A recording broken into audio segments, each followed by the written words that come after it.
Bapak Ibu Saudara kekasih, kita patut puji syukur atas berkat karunia Tuhan.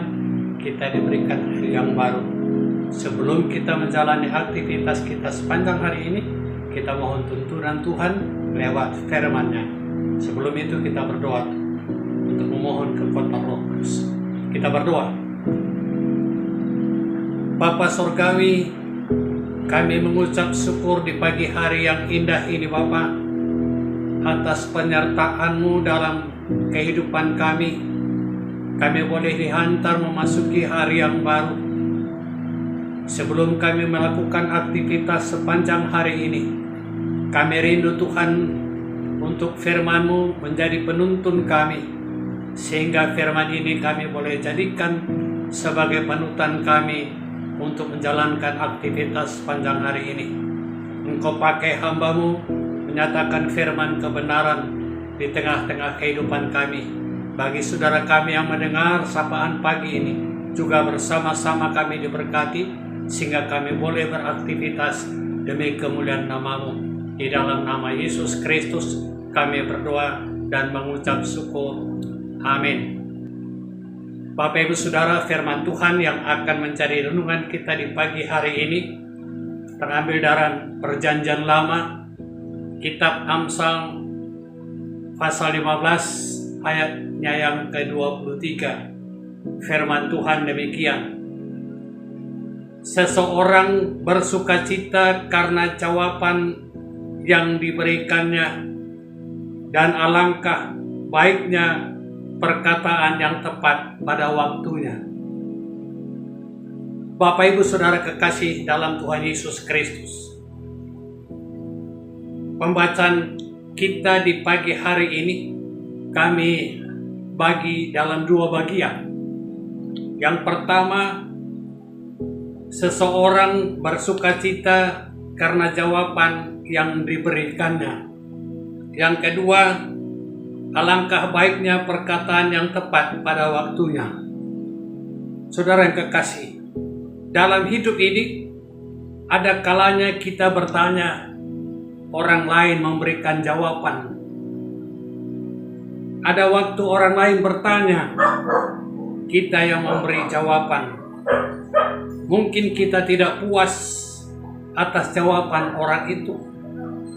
Juga sebaliknya, mereka yang bertanya itu pun mungkin tidak puas atas jawaban kita. Alangkah baiknya perkataan yang tepat pada waktunya. Ini mengingatkan kita maka kata-kata yang akan kita sampaikan perlu dipikirkan apakah tepat pada waktunya. Kata orang Karo, sik-siki lebe maka tindis. Mari saudara, pergunakan lidah kita, karena kita menyampaikan perkataan lewat lidah yang diberikan Tuhan. Kita pakai lidah untuk berkata-kata dengan memberikan kedamaian. Dalam ayat 2 dan 4 Amsal pasal 15 ini, pada ayat yang kedua berkata, lidah orang bijak mengeluarkan pengetahuan, tetapi mulut orang bebal mencurahkan kebodohan. Pada ayat yang keempat, lidah lemah lembut adalah pohon kehidupan, tetapi lidah curang melukai hati.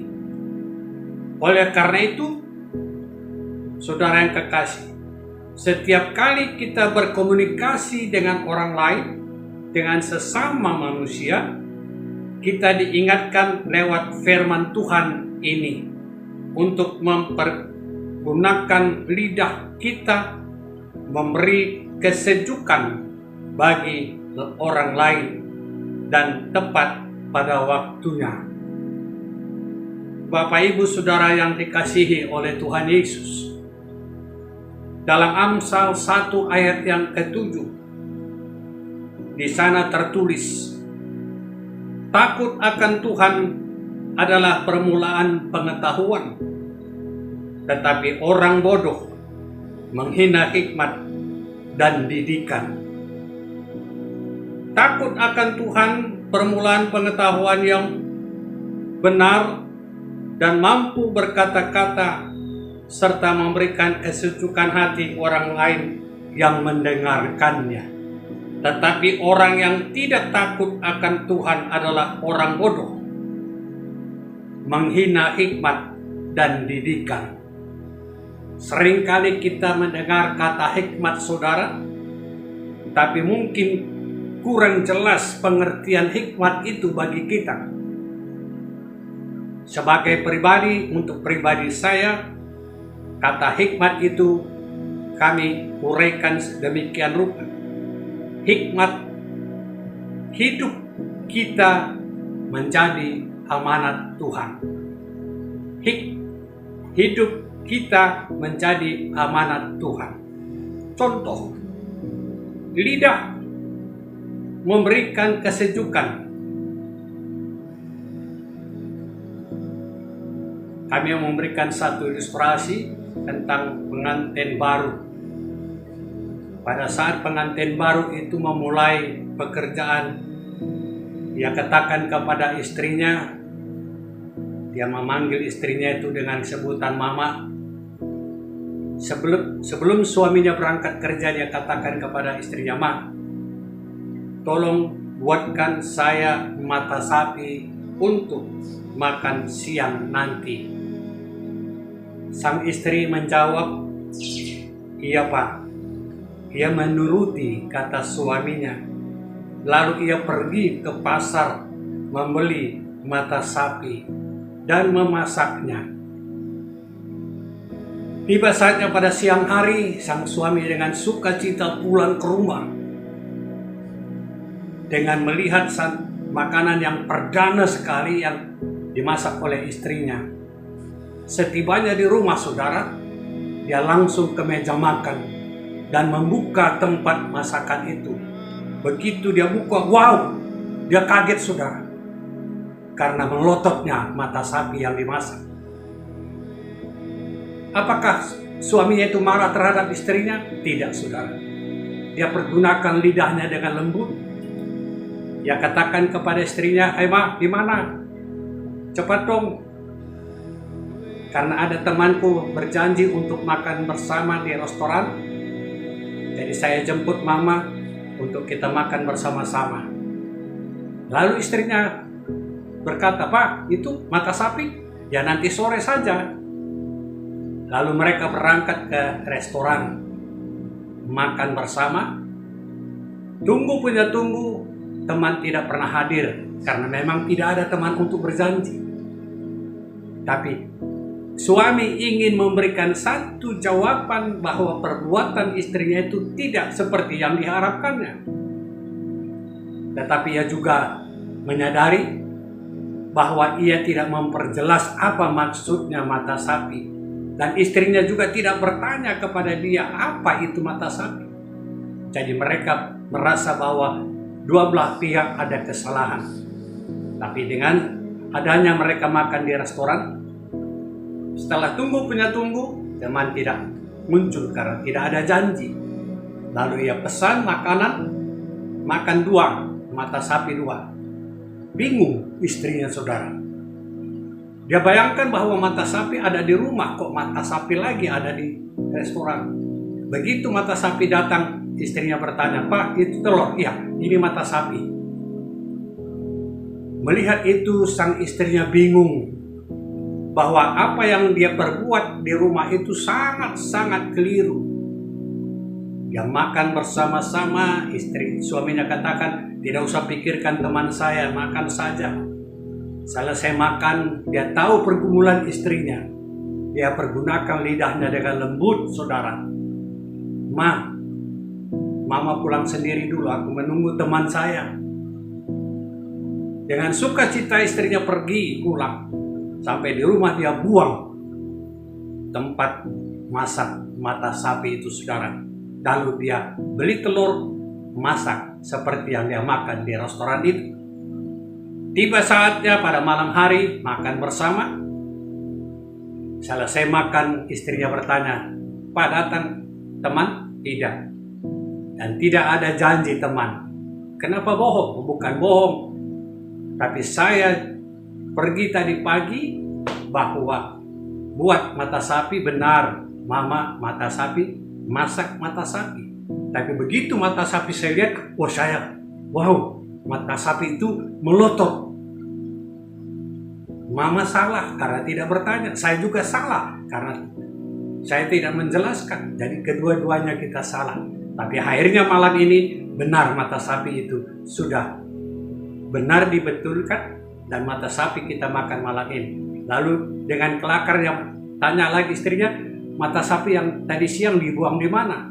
Akhirnya ketawa mereka berdua. Demikianlah saudara, mempergunakan lidah dengan lembut, menyadarkan orang dalam salah, tapi mereka tidak tersinggung. Apa yang diperbuat oleh suaminya terhadap istrinya, istrinya juga menyadari dan mereka saling mengerti dan akhirnya terjadilah kesukacitaan atas lidah yang mereka pergunakan dengan lembut. Akhir saudara, namun mengakhiri renungan ini, marilah saya ajak senantiasa untuk kita minum jamu jati kendi. Apa itu saudara? Jaga mulut, jaga hati, dan kendalikan diri. Terpuji Tuhan lewat firman-Nya di pagi ini. Mari kita berdoa saudara. Ya Bapa kami yang bertahta di dalam surga, kami mengucap syukur atas firman yang telah kami dengar di pagi hari ini.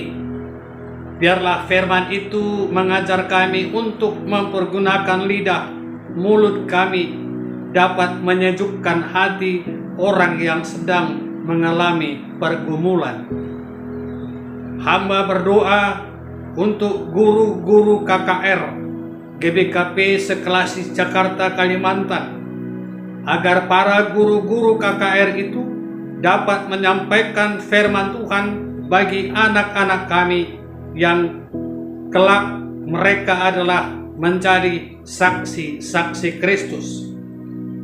Hamba juga berdoa bagi saudara-saudara kami yang sakit, yang terpapar COVID-19, biarlah mereka percaya pasti Kristus menyembuhkan.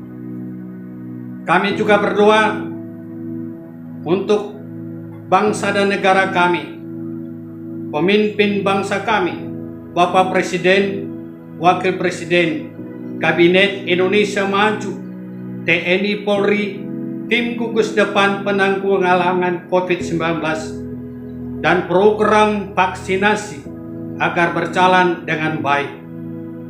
Hamba juga berdoa kiranya Engkau berkati saudara kekasih kami Diki Brahmana beserta tim multimedia agar mereka dapat tetap memuliakan Tuhan lewat talenta yang mereka miliki.